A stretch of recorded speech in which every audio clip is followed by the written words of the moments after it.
जय हिंद प्यारे बच्चों, कैसे हैं आप सभी। मैं आपका अपना गुरु अमरीन्द्र श्रीवास्तव आप सभी का खान ग्लोबल में स्वागत करता हूं। उम्मीद करता हूं सारे बच्चे मस्त होंगे, बढ़िया जानदार शानदार लाजवाब पढ़ाई चल रही होगी। एक बार सारे बच्चे कमेंट करके बताएंगे, सभी का ऑडियो वीडियो सब कुछ क्लियर है, फास्ट ट्रैक पे बताएंगे।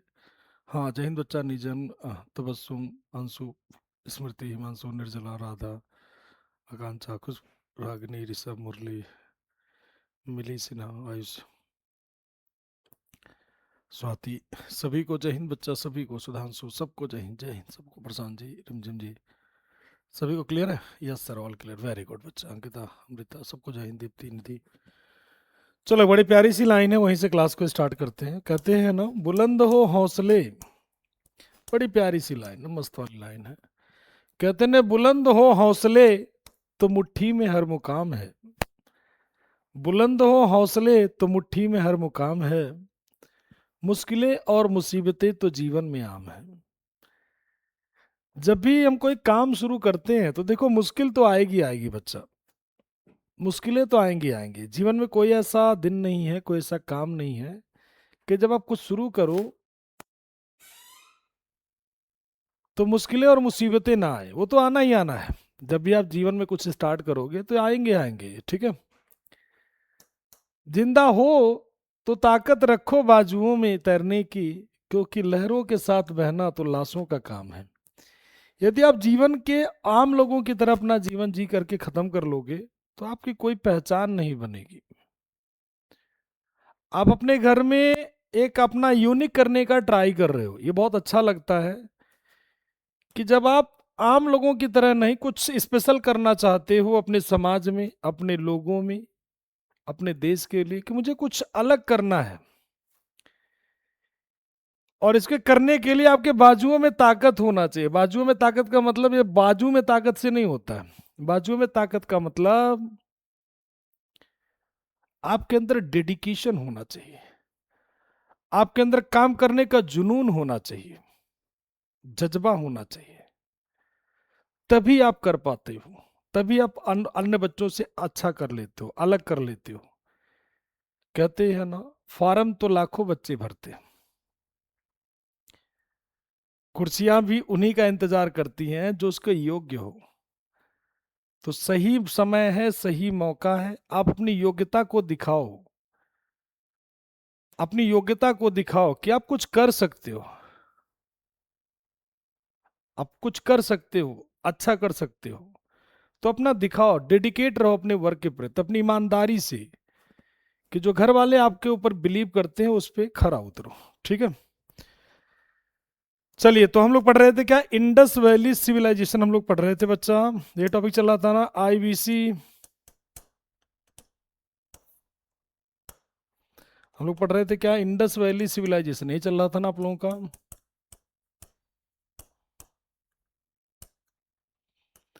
इंडस वैली सिविलाइजेशन हम लोग पढ़ रहे थे। सिंधु घाटी सभ्यता हम लोग पढ़ रहे थे। अब इसी का रिमेनिंग पार्ट देखते हैं इस क्लास में हम लोग।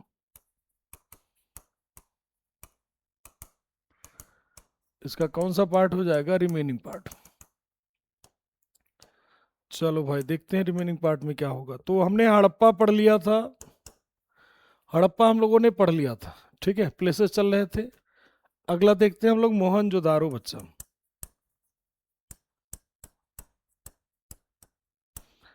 हड़प्पा के बाद देख लेंगे हम लोग कौन सा प्लेस, मोहनजोदड़ो। हड़प्पा पढ़ लिए थे ना, मोहनजोदारो, हिंदी में मोहनजोदड़ो कहते हैं, ठीक है।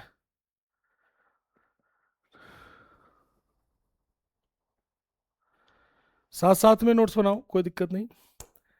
मोहनजोदारो की खोज किसके द्वारा किया गया था, सवाल आता है। मोहनजोदारो मीन्स क्या होता है, मोहनजोदारो मीन्स, मोहनजोदारो मीन्स होता है क्या, माउंट ऑफ द डेड कहलाता है। यानी क्या कहलाएगा, mount of the dead, mount of the dead. Mohenjodaro का अर्थ होता है मृतकों का टीला। मोहनजोदड़ो का अर्थ, अर्थ मृतकों का टीला कहते हैं इसी को, मृतकों का टीला कहते हैं। यानी जहां पर मरे हुए लोग दफनाए गए हैं उसी को कहते हैं माउंड ऑफ द डेड, यानी मृतकों का टीला, मरे हुए के दफनाए गए लोगों को कहते हैं।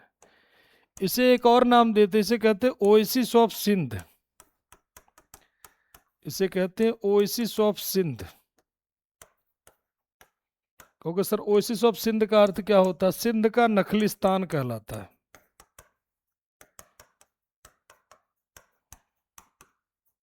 सिंध का नखलिस्तान कहलाता है। क्योंकि सर सिंध का नखलिस्तान का मतलब क्या होता है? तो जैसे जिसके चारों तरफ डिजर्ट हो, चारों तरफ रेगिस्तान रेगिस्तान हो, और उसके बीच में एक उपजाऊ जोन हो, बीच में एक फर्टाइल लैंड हो, उपजाऊ जोन हो, तो इसी को कहेंगे ओएसिस ऑफ सिंध। मतलब इसके चारों तरफ डिजर्ट हो और बीच में एक फर्टाइल लैंड हो। बीच में क्या हो? फर्टाइल लैंड हो,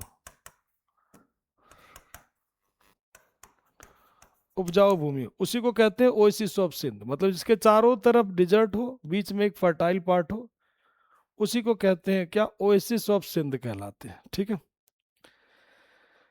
चलो बच्चा आप देखते हैं इसकी खुदाई किसने कराई थी, मोहनजोदड़ो को डिस्कवर किसने किया था, डिस्कवर किसने किया था, और इसमें किसके डायरेक्शन में हुआ था खुदाई, मतलब निर्देशन किसके हुआ था, निर्देशन कौन करते हैं, किस ईयर में खोजा गया, यानी वर्ष क्या था, कौन से रिवर पर स्थित है, रिवर का मतलब नदी, कौन से प्लेस पर स्थित है।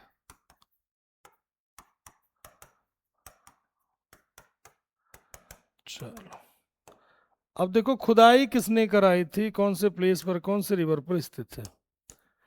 उसे खुदाई कराने वाले जो डिस्कवर करते हैं कौन होते हैं, तो आपके हो जाते हैं कौन, तो उसमें राय बहादुर दयाराम साहनी थे। इसमें कौन हो जाएंगे? राखल दास बनर्जी, राखल दास बनर्जी।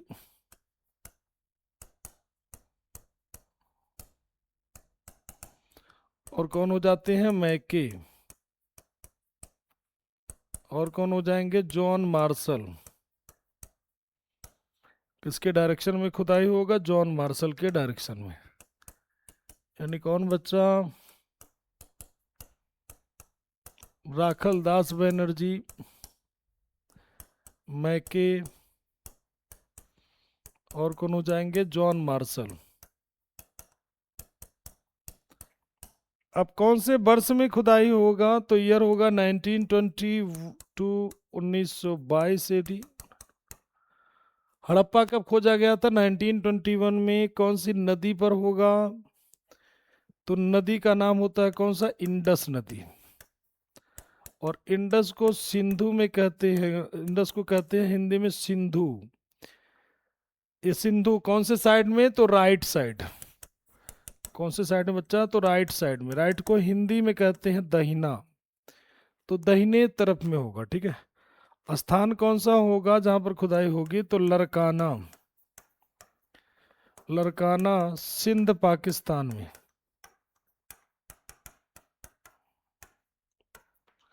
कौन सा प्लेस बच्चा? तो लरकाना सिंध पाकिस्तान।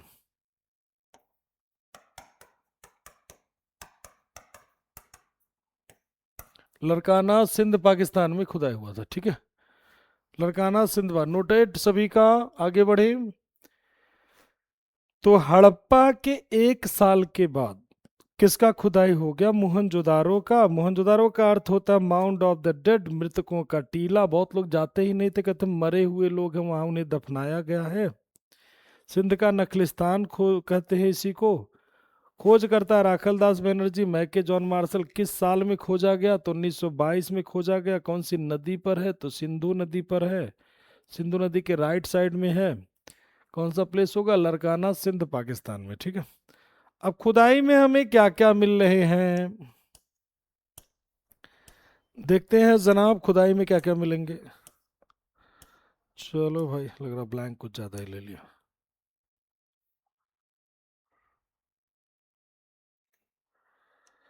खुदाई में हमें क्या क्या मिलते हैं? आर्कियोलॉजिकल फाइंड इसी को कहते हैं। पुरातात्विक खोज जो होता है, आर्कियोलॉजिकल फाइंड, क्या क्या खुदाई में मिल रहे हैं देखते हैं।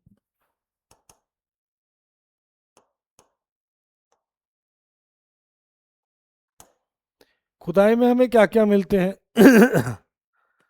महान स्नानागार, देखो आर्कियोलॉजिकल फाइंड में दिख रहा ना सभी को, विजुअल है प्रॉपर, बताइए। आर्कियोलॉजिकल फाइंड में ग्रेट बाथ, ग्रेट बाथ का मतलब होता है महान स्नानागार। चलो अब इसका चित्र दिखाता हूं आपको। महान स्नानागार कैसा होता था? महान स्नानागार ये देखिए, ये है महान स्नानागार, ग्रेट बाथ। यहाँ पर इसको चढ़ने के लिए यहाँ पर सीढ़ियाँ होती हैं, देखो स्टेयर होते हैं। यहाँ पर देखो ये पक्की हुई मिट्टी का है, जैसे मॉडर्न टाइम में इसे क्या कहते हैं? मॉडर्न टाइम का इक्विवेलेंट कैसे होगा? स्विमिंग पूल की तरह होगा। यहाँ पर छोटे छोटे रूम बने हुए हैं कि आप यहाँ पर पानी लेकर के जाइए, स्नान करिए, इसे खराब मत करिए। मार्शल ने इसे तत्कालीन, मार्शल इसे कहते हैं surprising creation of the contemporary world, मतलब संसार में सबसे सुंदर। हाँ बिल्कुल नोट करना है माय डियर, कि संसार में सबसे सुंदर आश्चर्यजनक निर्माण इसी को कहते हैं। ठीक है, हड़प्पा मोहनजोदारो दोनों का आर्कियोलॉजिकल फाइंड नोट करना है। कहते हैं संसार में सबसे सुंदर भवन, इसकी लंबाई चौड़ाई सब दे दिया, आपके बहुत मन करेगा लिख लेना, छोड़ देना। यह इतना बढ़िया बना हुआ है कि आज के समय के स्विमिंग पूल की तरह बिल्कुल देखना है। ठीक है, तो मॉडर्न टाइम का स्विमिंग पूल जैसे दिखता है ना, बिल्कुल सेम एज इट इज इसी को कहते हैं। सबसे सुंदर जो बिल्डिंग मानी जाती है वही मानी जाती है।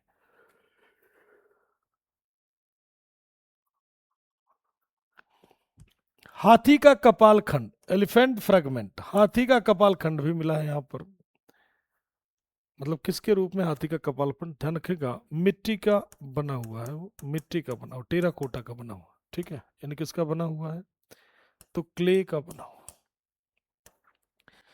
गले हुए तांबे का ढेर, भाई सिंपल सा लॉजिक है, ये कौन सा एज माना जाता है? ब्रॉन्ज एज माना जाता है, तो गले हुए तांबे का ढेर कहलाता है। सीपी की बनी हुई पटरी देखने को मिलती है। ठीक है, ट्रैक मिड सेल जो मिलते हैं आपके, कह लीजिए बियर्ड प्रीस्ट, यहाँ पर देखो दाढ़ी वाला पुरोहित दिख रहा, दाढ़ी वाला पुजारी दिख रहा है, कितना फाइन आर्ट है यहाँ पर, देखो ध्यान से। ये देखो यहाँ पर फाइन आर्ट दिख रहा है। ऐसे मिट्टी बर्तन बना लोगे? हाँ, नहीं बना पाओगे ना। देखो कितना फाइन आर्ट। ये मत सोचो आज के समय, बच्चा उस समय में सोचो, जब उस समय बनना था उस समय कितना बेहतरीन था। उस समय कितना बेहतरीन था, आज के समय छोड़ो, उस समय सोचो कब ये सभ्यता कब 4500 BC थी, तो कितना बेहतरीन है, कितना बेहतरीन आप देख लो।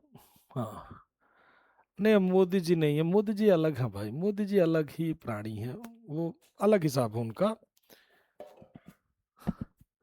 हम लोग को राजनीति से मतलब नहीं होता बच्चा, हम लोग शिक्षक हैं, हम लोग टीचर हैं। ठीक है, आचार्य चाणक्य को टीचिंग से मतलब था, पॉलिटिक्स से मतलब नहीं था। हम लोग शिक्षक हैं, फालतू चीजों से ज्यादा मतलब नहीं रखते हैं। राजनीति सुनने में, करने में, सब में मजा आता है, करने में बड़ा खराब लगता है, सुनने में बड़ा मजा आता है। ठीक है, हाँ।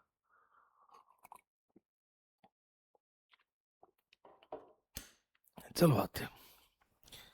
अब देखो कांसे की नृत्य करती हुई नारी की मूर्ति, ब्रॉन्ज का स्टेचू डांसिंग वुमेन का, और ये नेकेड फॉर्मेट में है, दिखाता हूं मैं आपको। ये देखो ये नृत्य करती हुई नारी की मूर्ति आप यहाँ पर देख सकते हो। एक ब्रॉन्ज स्टैचू छोटा छोटा बना हुआ है, छोटा छोटा। इन डांसिंग वुमेन का एक चित्र मिलता है, नेकेड फॉर्मेट में है, ध्यान रखना। इनके बाल को अगर थोड़ा ध्यान से देखोगे इस पे, तो जूरा वगैरह खूब बढ़िया लगा के रखे हुए हैं। ठीक, तो अगर इससे पता चलता है कि इस काल की महिलाएं जो होती हैं वो नृत्य वगैरह में, कह लीजिए बालों में सजना संवरना ये सब चलता था। मतलब ज्वेलरी जब इनका समाज पढ़ेंगे तो ज्वेलरी इस काल की महिलाएं पढ़ती थी। आगे बात कर लेते हैं, पशुपति की मुहर। अब देखो मैं आपको पशुपति का सील दिखाता हूं, पशुपति का मुहर देखो, अभी पशुपति मुहर, और यहीं पे याद कर लेना, घर के लिए नहीं छोड़ना है। मैं आपको लाता हूं ताकि धर्म में दोबारा इसको नहीं पढ़ाऊंगा। ये देखो ये पशुपति का सील है।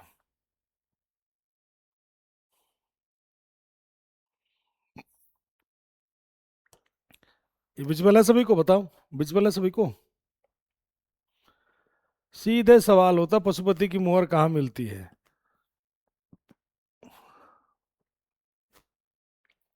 ये देखो, दिख रहा सभी को बच्चा, ध्यान से देखना। इनके सर पर 3 सींग हैं, 1 सींग, 2 सींग, 3 सींग। सिर पर कितने सींग हैं? 3 सींग। यहां पर देखो, 3 हॉर्न ऑन द हेड। सिर पर इनके कितने सींग हैं? 3 सींग हैं, ठीक है। इनका फेस अगर देखोगे तो इस तरह से दिख रहा है, ये देखो, इधर 1 2 और 3, 3 चेहरा। विजुअल है? विजुअल है सभी को? एक बार बताइएगा, मोहनजोदारो से ही मिल रहा सब।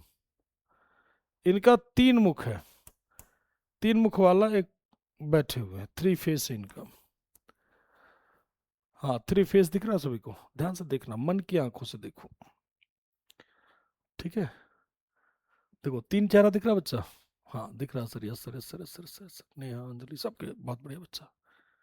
टीचर, अब देखो भाई, पूछा जाता है सिंधु घाटी सभ्यता में कि जो जानवर है, मतलब सिंधु घाटी सभ्यता में जो प्रोटोसीवा है, उनके दाहिने तरफ कौन सा जानवर है, उनके बाएं तरफ कौन सा जानवर, उनके पैर की तरफ कौन सा जानवर है। तो देखो, दाहिना हाथ मजबूत होता है, याद यहीं से कर लो, ट्रिक बनाओ दिमाग में। दाहिना हाथ उनका मजबूत होता है कि नहीं होता? सभी का दाहिना हाथ मजबूत होता है ना। तो दाहिना हाथ मजबूत होता है तो दाहिने हाथ में पावरफुल जानवर होना चाहिए कि नहीं होना चाहिए? ठीक, तो देखो यहाँ पर दाहिने हाथ में कौन हो गया? टाइगर हो गया। इधर कौन है? एलिफेंट है, मतलब ये टाइगर हो गया और इधर क्या है? एलिफेंट हो गया। ये पावरफुल जानवर हो गए दाहिने तरफ। बाएं तरफ क्या है भाई? इधर में देखोगे बोफेलो है, अरे ये है आपका जो है बोफेलो और राइनो, यानी राइनो हो गया, बोफेलो हो गया। ठीक, मतलब बाई इनके दाहिने और क्या है? हाथी और एक बाघ है, एक एलिफेंट और टाइगर है, और लेफ्ट साइड में राइनो और बफेलो, गैंडा और भैंसा है। इनके पैर के नीचे क्या है? दो दो हिरन है इनके पैर के नीचे, ठीक है। इनके पैर के नीचे 2 हिरन है। मार्शल इसे कहते हैं, आद्य शिव है। भगवान जब भोले बाबा चलते थे तो देखो, भोले बाबा के बारात में कौन गए थे? बताओ, भोले बाबा के बारात में कौन गए थे? तो हम लोग कहते हैं कि भाई देखो, हमारे प्राचीन कालीन भोले बाबा हैं। जैन धर्म वाले कहते हैं नहीं नहीं नहीं नहीं, गलत बात, ये हमारे तीर्थंकर जी हैं। वो अपने तीर्थंकरों को मानते हैं, हम लोग कहते हैं नहीं, हमारे प्राचीन कालीन शिव जी हैं। हाँ, भूत वूत गाय गैंडा सब चले गए थे, बहुत बढ़िया। भाई शिव जी की सवारी चलती थी, भूत भी चलते थे, प्रेत भी चलते थे, जानवर भी चलते थे, सबको लेके गए थे। नंदी भी ले गए थे, लेके गए थे कि नहीं गए थे? तो भगवान भोले बाबा की बारात जब चलती थी देखो, तो हम लोग कहते हैं हमारे प्राचीन कालीन शिव जी है जो सिंधु घाटी, इसलिए कहा जाता है सनातन जो धर्म है प्राचीन कालीन धर्म है। तो इसे हम लोग प्रोटो शिवा कहते हैं। जैन धर्म वाले कहते हैं पहले तीर्थंकर है। तो फिर से एक बार रिवाइज कर रहा हूँ, ध्यान से देखिएगा, अब याद होगा उम्मीद करता हूँ सभी को। इनके सिर पर कितने सींग है? 3 सींग है। इनका चेहरा 3 तरीके से फ्रंट में है, इधर में इधर 3 फेस है। और इनके राइट साइड में क्या है? टाइगर यानी बाघ और हाथी है। और बाएं तरफ यानी लेफ्ट साइड में आपका 2 होता है, राइनो और एंड बुफेलो, यानी हिंदी में कहते हैं गैंडा और भैंसा। पैर के नीचे 2 डियर हैं, डियर का मतलब 2 हिरन है। ठीक, क्लियर है सभी को? याद हो गया? चलो भाई, अब तो नहीं भूलोगे। अब रास्ते में किसी को बताना है कि हमारा प्राचीन कालीन शिव जी का चित्र कैसा था, तो मैं आपको बताऊं, आज ही घर में बताना है। चाचा मम्मी ताऊ भैया भौजी जो भी है सबको बता देना है कि मैं बताऊं हमारे प्राचीन कालीन शिव जी कैसे थे, जो हड़प्पा में मिला है, मोहनजोदारो में मिला है।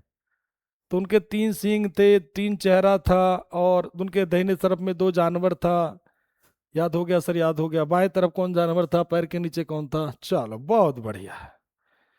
अब आते हैं अगले पॉइंट की तरफ, बढ़ते हैं बच्चा। देखो यहाँ पर सूती कपड़ा मिलता है। सूती कपड़ा का मतलब कॉटन क्लोथ मिलता है। टेराकोटा मिलता है। टेराकोटा का मतलब हो गया मिट्टी के छोटे छोटे बर्तन जो होते हैं ना, उन्हें पका दिया जाता है खूब बढ़िया से गर्म करके, तो उन्हीं को टेराकोटा कहते हैं। मिट्टी के बर्तन, सूती का कपड़ा, ठीक, तो ये भारत में होता है, टेराकोटा होता है, ये सब मिलते हैं। मेसोपोटामिया की मोहर होते घोड़े के दांत, गीली मिट्टी के कपड़े का साक्ष, पाइस, डाइस, तांबे का स्केल, ये सब मिलता है। इसके अलावा बच्चा, इसके अलावा यहां पर इत्यादि को थोड़ा सा हटाएंगे और बढ़िया सा डीजे बजाएंगे। चलो भाया, ये लो।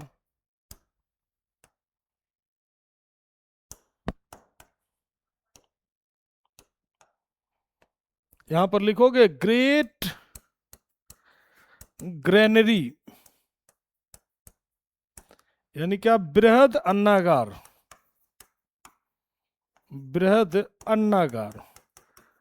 अब आप में से बहुत बच्चा होंगे कि गुरुजी इतना हम नहीं याद कर पाएंगे, बहुत है। मतलब पार्टी शुरू होने से पहले ही आत्मसमर्पण हो जाता है, तो टेंशन ना लो भाई, आपके लिए भी ऑप्शन है। देखो क्या क्या याद करना है। Great bath, bronze statue, beard priest, Pashupati seal, और कॉटन क्लोथ। कॉटन क्लोथ यानी क्लोथ ऑन वेट सॉइल कहते हैं, उसी को कॉटन क्लोथ कहते हैं, ठीक है। और उसके बाद में ग्रेट ग्रेनरी, यानी कुल मिला के कितना, तो 1 2 3 4 5 हो जाएगा। हो जाएगा याद। चलो भाई, तो हड़प्पा के बाद मोहनजोदारो हो गया। मोहनजोदारो के बाद अगला बात कर लेते हैं, चनहुदारो।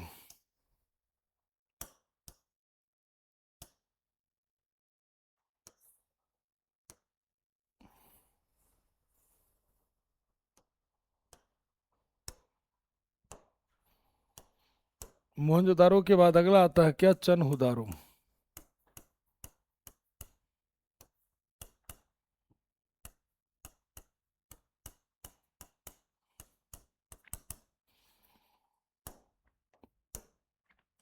चनहुदरो को कहते हैं सिटी विदाउट सीटाडेल।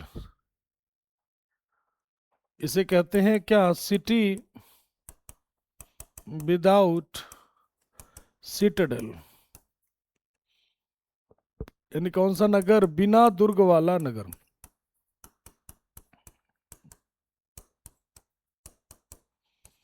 बिना दुर्ग वाला नहर। इसको डिस्कवर किसने किया था, और ये कौन सी नदी पर स्थित है, कौन से प्लेस पर स्थित है। तो चंद उदारों की खोज करते हैं, ये तो इतना लिख लोगे ना अब आप लोग कि डिस्कवर किसने किया था, खोजा किसने था, ठीक, ये तो लिख लोगे ना। अब तो इसमें दिक्कत नहीं आएगी।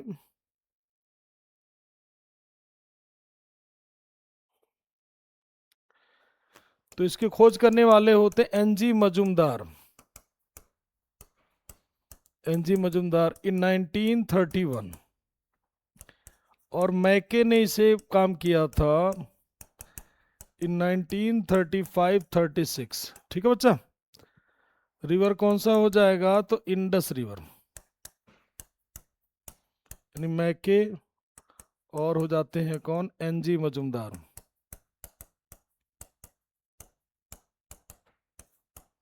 ठीक है। रिवर कौन सा होगा चनउदारो का, तो इंडस रिवर।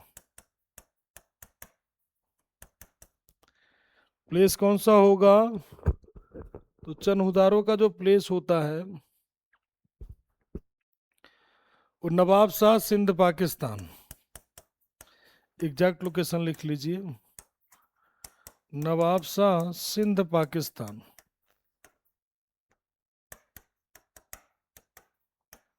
मतलब कहां पर खोजा गया, तो नवाब शाह, सिंध, पाकिस्तान।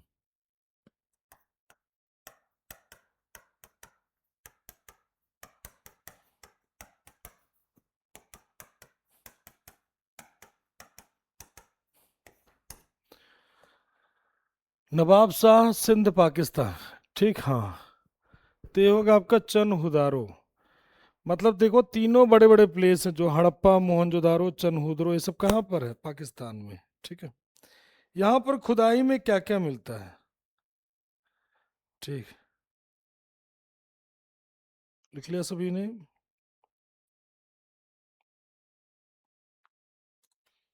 चलो, आर्कियोलॉजिकल फाइंड्स,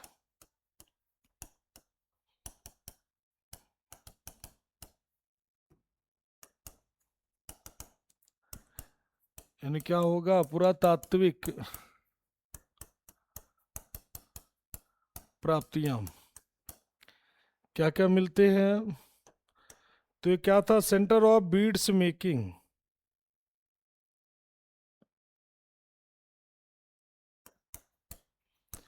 ये क्या था, सेंटर ऑफ बीड्स मेकिंग, यानी क्या, मनके बनाने का केंद्र, मनके बनाने का केंद्र। और क्या बनता था, तो ये था centre of toys making, toys making यानी खिलौना बनाने का केंद्र, बनाने का केंद्र। और क्या होता था भाई, तो कहते सील मेकिंग सेंटर,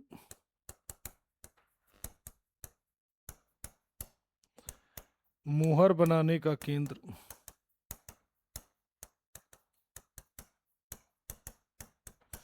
ये सब कुछ यहाँ पर बनता था। ठीक,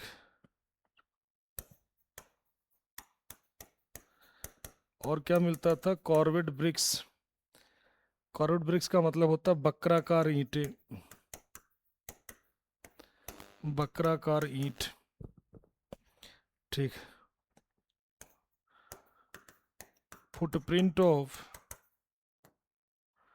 footprint of dog, footprint of a dog chasing of cat,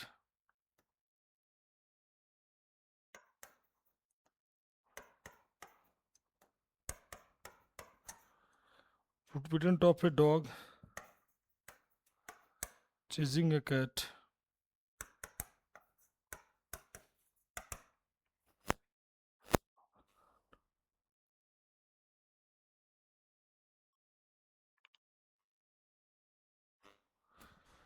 एक कुत्ते,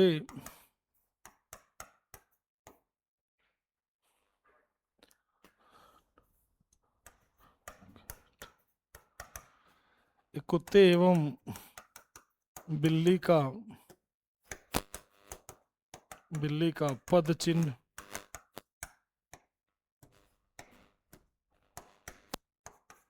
और ये एक दूसरे को क्या कर रहे हैं, चेसिंग करते हुए, मतलब पकड़ते हुए।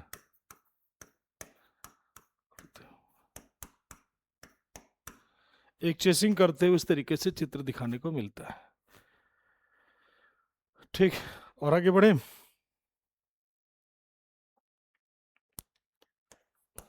और इसी में एक और चीज जोड़ देना, लिपस्टिक। लिपस्टिक का नाम सुना सभी लोगों ने, लिपस्टिक का नाम सुना, लिपस्टिक।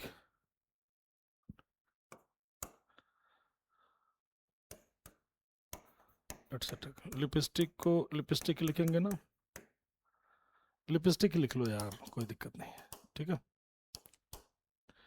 लिपस्टिक के भी साक्ष्य यहीं पर मिलते हैं। तो ये सारे के सारे साक्ष्य हमें कहाँ से मिलते हैं, मतलब एक तरीके से इंडस्ट्रियल टाउन कहते हैं, इंडस्ट्रियल टाउन कहते हैं। ये सभी इंपॉर्टेंट नहीं याद करना चाहते, मत याद करो यार। और बताओ, याद कर लोगे, याद कर लोगे। हाँ, काशी फली कह रहे लिपस्टिक को कैसे भूल जाएंगे सर। हाँ, सही बात कह रहे हो, भविष्य में खरीदना पड़ेगा बेटा, तैयार रहो इसके लिए। ठीक है, नौकरी लगते ही खरीदारी करने के लिए तैयार रहो। चलो आओ। तो ये हो गया आपका चन हुदारो। आगे की तरफ बात कर लेते हैं बच्चा। अगला आपका हो जाता है लोथल। कौन हो जाएगा, लोथल। हेडिंग डालेंगे लोथल। ठीक है, अगला हेडिंग डालेंगे लोथल।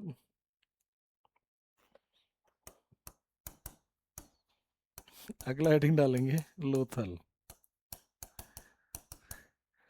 जब लोथल की बात करते हैं तो इसे कहते हैं सबसे पुराना शहर। ठीक है, लोथल को अगर बात कर लेंगे तो इसे कहेंगे कौन सा टाउन, तो पोर्ट टाउन। ये कौन सा नगर था, बंदरगाह नगर था, बंदरगाह नगर था। ठीक है बच्चा, चलो देखो सबको हंसा दिया उन्होंने। बंदरगाह नगर था, पोर्ट टाउन कहलाता है, इसे कहते हैं ना। इसको खोज किसने किया था बच्चा, पहला पॉइंट आता है कौन से ईयर में खोजा गया। दूसरा आता है कौन से रिवर पर स्थित है लोथल। तीसरा होता है कौन से प्लेस पर स्थित है। चलो भाई लोथल की बात कर लेते हैं। तो लोथल की खोज करने वाले होते हैं कौन, रंगनाथ राव। कौन हो जाते हैं, रंगनाथ राव। रंगनाथ राव,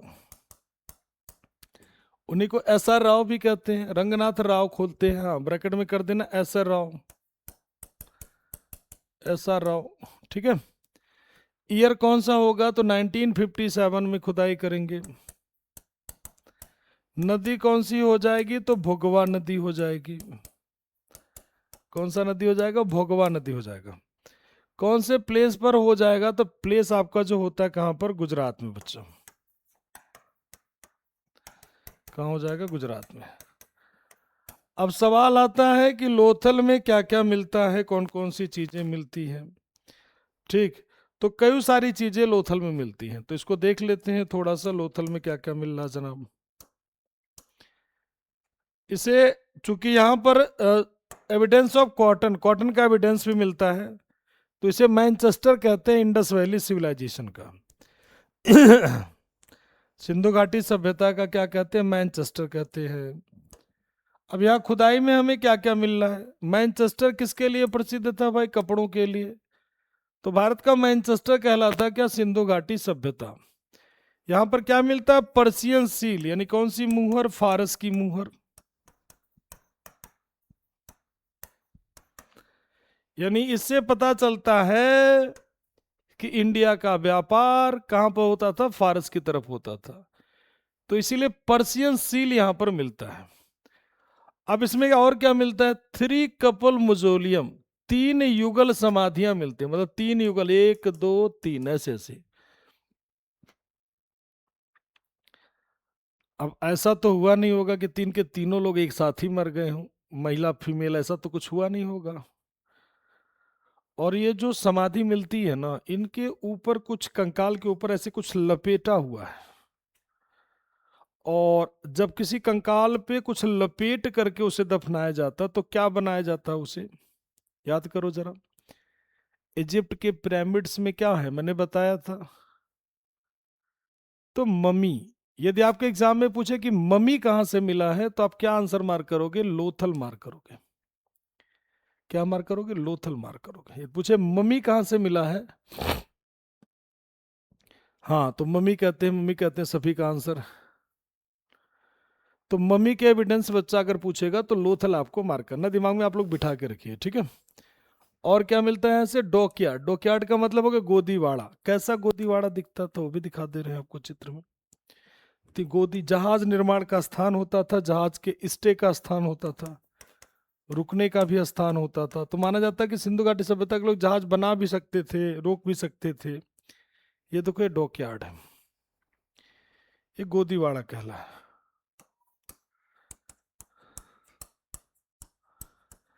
तो सिंधु घाटी सभ्यता में 3 कपल मोजोलियम मिलते हैं, पर्शियन सील मिलते हैं, 3 कपल्ड मोजोलियम मिलते हैं, पैडी हस्क मिलता है, धान की भूसी मिलती है, फायर अल्टार मिलता है यानी अग्नि वेदिका मिलती है, पेंटेड पोएट्री मिलती है यानी चित्रित जार, उससे बहुत सारे चित्र बने हुए जार पे, वो भी मिलता है।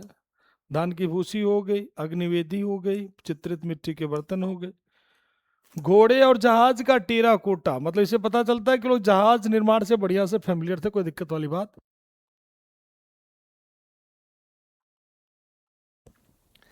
कोड निर्माण की आकृति जानते थे। एंगल मेजरमेंट के उपकरण भी मिलता है नापने के लिए।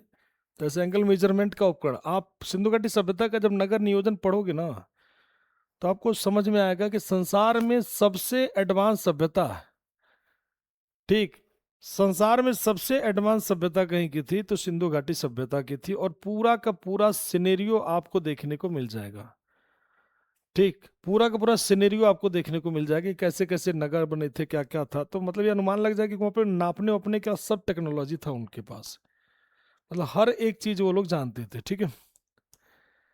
इसके बाद में आ जाते हैं, अगला आपका आ जाता है नेक्स्ट इसके बाद अगर हम चर्चा कर लेते हैं तो ये तो हो गया आपका कौन सा प्लेस। अगला हेडिंग डालेंगे धौलावीरा।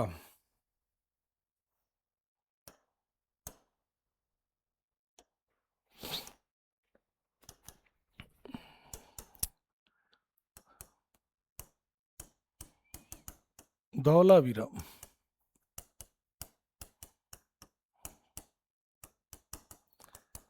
धौलावीरा।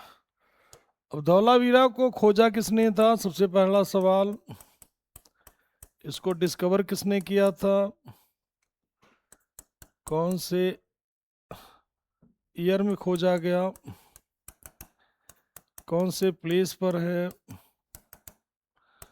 और आर्कियोलॉजिकल फाइंड क्या है यहाँ पर।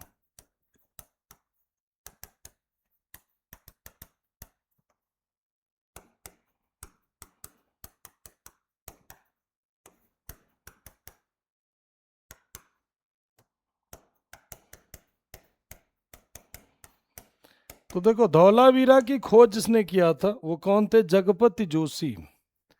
कौन हो जाते हैं, जगपति जोशी। जगपति जोशी के द्वारा खोजा गया था। किसके द्वारा खोजा गया था, जगपति जोशी के द्वारा खोजा गया था।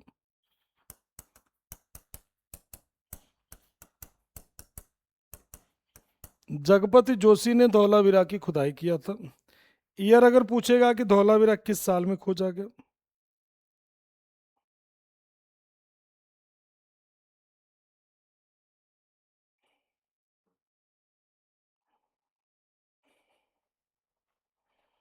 जगपति जोशी। जगपति जोशी नहीं रहेंगे तो आप मार्क करेंगे आर.एस. बिस्ट। नहीं रहेंगे तो आप मार्क करेंगे आर.एस. बिस्ट। आर.एस. बिस्ट का मतलब हो गया रविंदर सिंह बिस्ट। ईयर कब हो जाएगा, 1990-91 में। प्लेस कौन सा हो जाएगा, गुजरात। अब सवाल होता है यहाँ पे खुदाई में क्या मिलते हैं, एविडेंस ऑफ स्टेडियम, मतलब किस चीज के साक्ष्य मिलते हैं, स्टेडियम के एविडेंस मिलते हैं, स्टेडियम के एविडेंस मिलते हैं, स्टेडियम के एविडेंस मिलते हैं। और क्या मिलता है, वाटर हार्वेस्टिंग मिलता है।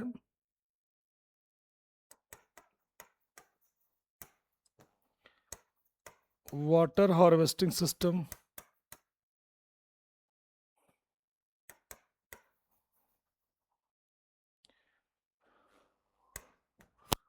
वाटर रिजर्वायर्स,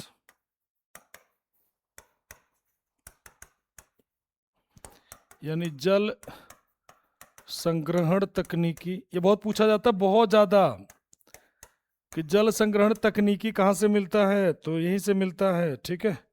और किस चीज का एविडेंस मिलता है, डैम का एविडेंस मिलता है, बांध का साक्ष्य मिलता है। तो ये महत्वपूर्ण महत्वपूर्ण एक इंस्क्रिप्शन भी मिलता है,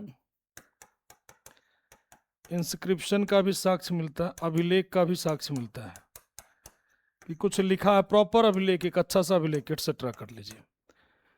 मतलब एक स्टेडियम के एविडेंस भी मिलते हैं, एक डैम के भी एविडेंस मिलते हैं, ठीक। हाँ,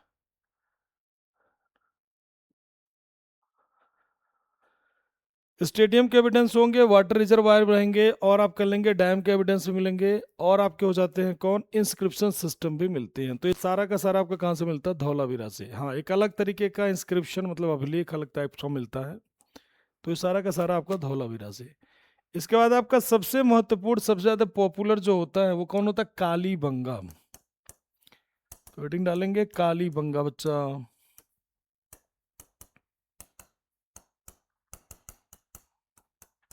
इंग्लिश में बंगान कहते हैं, ध्यान रखिएगा।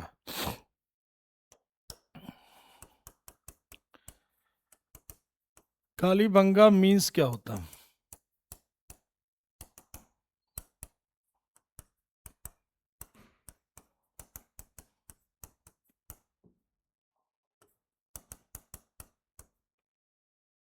कालीबंगा का अर्थ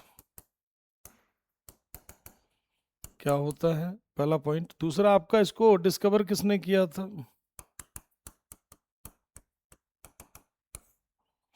ईयर इसमें कौन सा होगा, कौन से प्लेस पर स्थित है, और कौन सी नदी पर स्थित है। तो देखो, इसको कालीबंगा का मतलब होता है बेंगल ऑफ ब्लैक कलर, यानी क्या कहलाएगा, Bengal of black colour, Bengal of black colour. That means क्या बच्चा, तो काले रंग की चूड़ियां, काले रंग की चूड़ियां यानी बेंगल ऑफ ब्लैक कलर। इसको डिस्कवर 3 लोग करते हैं, अमलानंद घोष, बीबी लाल, बीके थापर। ठीक, तो अमलानंद घोष, अमलानंद घोष, बीबी लाल, और कौन हो जाएंगे बच्चा, तो बीके थापर, बीके थापर।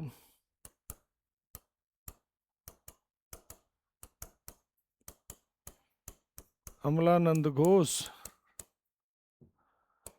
बीबी लाल,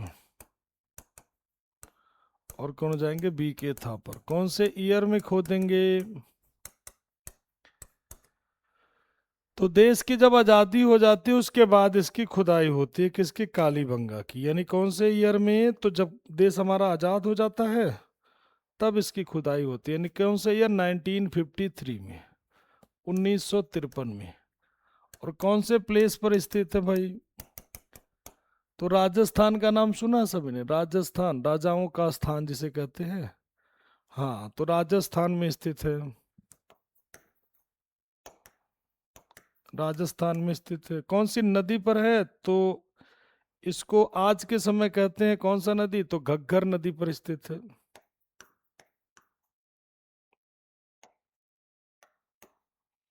यानी कौन सा नदी, तो घग्गर नदी, घग्गर नदी पर स्थित है। ठीक है, अब यहां पर खुदाई में हमें क्या मिला है, आर्कियोलॉजिकल फाइंड्स इसमें क्या है बच्चा,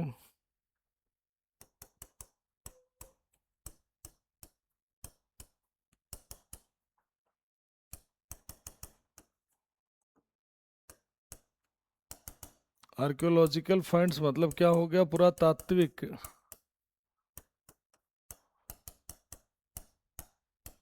प्राप्तियां।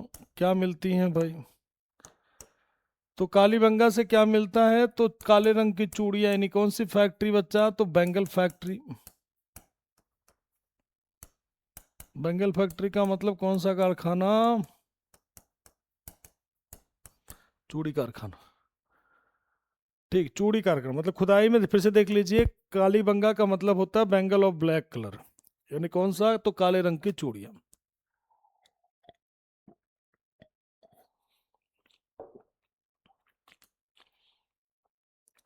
तो काले रंग की चूड़ियां, अमलानंद घोष, बीबी लाल, बीके थापर इसकी खुदाई कराएंगे 1953 में। कहाँ पर होता है, राजस्थान में। और कौन सी नदी पर स्थित है, तो घग्गर नदी पर स्थित है।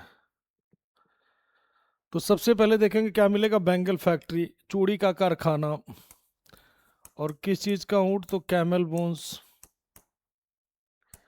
यानी ऊंट की हड्डी, ऊंट की हड्डी। और क्या मिलता है, फायर अल्टर,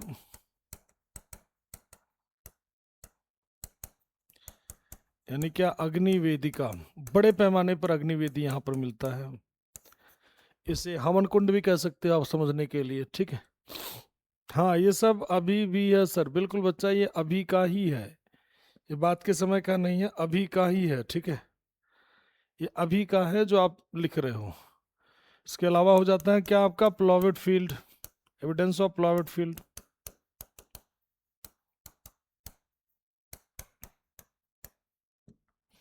प्लॉट फील्ड का मतलब जुते हुए खेत का साक्ष्य।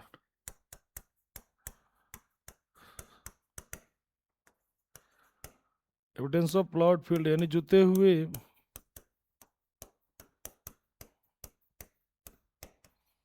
जुते हुए खेत का साक्ष्य। Evidence of plot field, camel bones, Bengal factory, fire Alt, ये सारे के सारे हो जाते हैं। इसके अलावा बात कर लेते हैं ओर्नेटेड ब्रिक्स की, बात कर लेते हैं।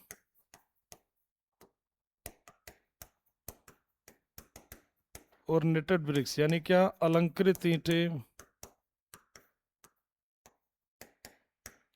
ये सारी की सारी चीज़ें यहाँ पर मिलती हैं। तो ये सारी की सारी चीज़ें मिलती हैं खेती बाड़ी के साथ, सिलेंड्रिकल सील वगैरह मिलता है, बहुत सारी चीज़ें मिलती हैं एक्सेट्रा। ये सारे के सारी चीज़ें हमें कहाँ पर मिलता है, तो ध्यान रखिएगा, ये सारी की सारी चीज़ें हमें कालीबंगा से मिलती हैं। कालीबंगा के बाद अगला महत्वपूर्ण जो प्लेसों में से आता है छोटा मोटा, वो होता है कौन सा, सुरकोट डैम। चलो वो भी लिख लेते हैं। अगला आपका आता है क्या, सुरकोट डैम।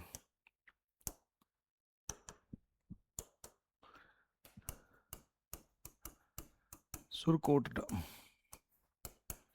ये छोटे प्लेस हैं, ज़्यादा बड़े प्लेस नहीं है, बस एक एक चीज़ यहाँ पर प्रसिद्ध है उसे लिख लेना है। सुरकोट डैम, सुरकोटा कहाँ पर है, तो कौन सा, इसको डिस्कवर किसने किया था, कौन से ईयर में किया था, कौन से प्लेस पर स्थित है, और आर्कियोलॉजिकल फाइंड्स क्या है।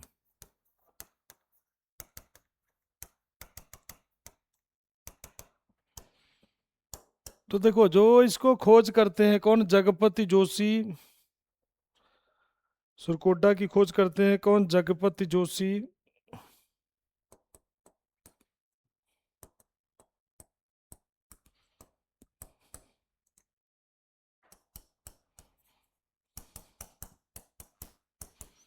कौन होते हैं बच्चा, जगपति जोशी। अब सवाल आता है किस ईयर में खोजा था इन्होंने, 1964। कौन से प्लेस पर खोजा है, तो गुजरात में है। और आर्कियोलॉजिकल फाइंड्स का मतलब होता है पुरातात्विक प्राप्तियां।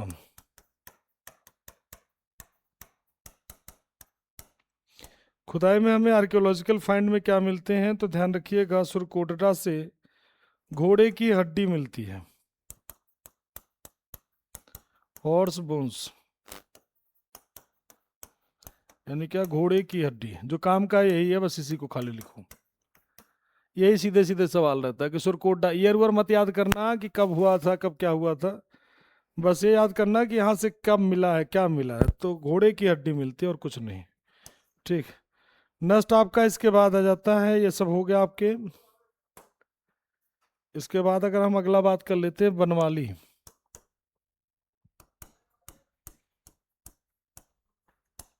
इसके बाद आ जाता है क्या बच्चा, बनवाली। चलो भाई, बनवाली की बात कर लेते हैं। तो बनवाली की खोज किसने किया था, कौन से प्लेस पर है, डिस्कवर किसने किया था, कौन से प्लेस पर है, कौन से ईयर में खोजा गया, कौन से रिवर पर है। तो ये सारी के सारे, हाँ, सुरकोटडा एक प्लेस है बच्चा गुजरात में। सुरकोटडा का मीन्स कुछ नहीं होता, सुरकोटडा एक स्थान है, सुरकोटडा। अब उसका मीनिंग निकालोगे तो निकल ही जाएगा, लेकिन उसका कोई अर्थ नहीं है, वो बे अर्थ है, ठीक है, तो वो उसका कोई अर्थ नहीं है बच्चा। तो बनवाली का खोज करने वाले होते हैं कौन, तो आर्यस बिस्ट, रविंदर सिंह बिस्ट कहलाते हैं।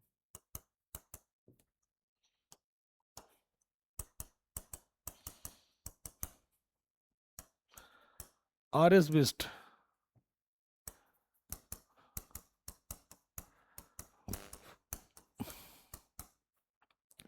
आर्यस बिस्ट मार्क करना, रविंदर सिंह बिस्ट होते हैं, ठीक है। और कौन से प्लेस पर है, तो ये प्लेस आपका हो जाता है कहाँ पर, हरियाणा में, हरियाणा। कौन से ईयर में खुदाई हुई, तो हालांकि जरूरी नहीं है, फिर भी हम लिख दे रहे हैं आपकी खुशी के लिए, 1973 में, ठीक है। कौन सा नदी होगा, तो रंगोई रिवर। कौन सी नदी होती है, रंगोई नदी। चलो भाई, खुदाई में यहाँ पे क्या क्या मिलते हैं, तो यहाँ पर खुदाई में दो तीन चीजें हैं जिसमें आपको इंपॉर्टेंट है वो मार्क कर लेना है, बाकी आपको छोड़ देना बच्चा।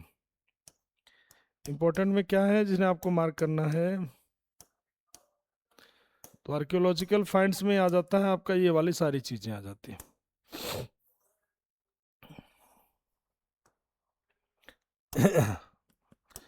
ये सब चीजें आपके आ जाती हैं, जैसे हल की आकृति बनी होती है। ये कभी कभी पूछा जाता है हल की आकृति कहाँ मिलता है, तो यहीं से, शेप ऑफ प्लाव, शीशम के सीड्स मिलते हैं, सरसों का ढेर, अच्छे किस्म के जौ, नालियों के अवशेष मन के मात्र देवी के तांबे के बाण मनुष्य और पशुओं की आकृतियां चर्ट फ्लक्स इन सबके मुहरे मिलती हैं। ठीक है, आदि कर देना। कहोगे सर इसमें क्या याद करेंगे? इसमें याद करने के लिए आपके यहाँ हल की आकृति बस, बाकी सरसों का ढेर कर देना थोड़ा सा, ये भी याद कर लेना, बाकी आपकी थारी इच्छा। हाँ, मन के मिट्टी के बर्तन होते हैं, उसी का बनाया होता था। मन के मिट्टी के बर्तन होते हैं, कुछ अलग सा नहीं होते। तो ये आपका हो गया कौन सा, ये वाला प्लेस। बाकी प्लेस पे नेक्स्ट क्लास में चर्चा करेंगे, क्योंकि समय इजाजत नहीं दे रहा कि आगे की क्लास को चर्चा करें। तो आज के लिए इतना ही रखें। कोई डाउट तो नहीं? पूछ लो जो भी डाउट आपके मन में बन रहा हो, जो भी बन रहा हो, जैसा भी डाउट हो आपके मन में, आपको लगता है आपके गुरुजी से पूछना चाहिए, तो बिंदास पूछो, मस्त होकर के तेरे नाम की तरह। Thank you. चलिए अच्छे से पढ़ाई करते हैं आप लोग, ध्यान रखिएगा। रिवीजन सेम डे जरूर करिएगा बच्चा, 5 मिनट 10 मिनट ही। ठीक, हाँ। टाइम का पता नहीं चला, चलो मन लगा के पढ़ते हैं इसलिए पता नहीं चलता है। हाँ, किसी का कोई डाउट हो तो डायरेक्टली डाउट पूछो, ये मत लिखो मेरा डाउट। ठीक है, हाँ, जो भी आपका डाउट हो डायरेक्टली पूछो। जूम सेशन ले सैटरडे को, चलो देखते हैं। अलंकृत ईंट, ईंटों को कैसे राजस्थान में जाओगे ना, ईंटों पर दुनिया भर के चित्र उत्र नहीं होते हैं, पशु पक्षियों के चित्र होते हैं, अन्य सारे डिजाइन होते हैं, उसी को कहते हैं। आपकी क्लास में सर एक झलक वाला रिवीजन करा लेंगे। हाँ करा देंगे। और बताओ सर, क्या उस मूर्ति का पुनर्जन्म मोदी है?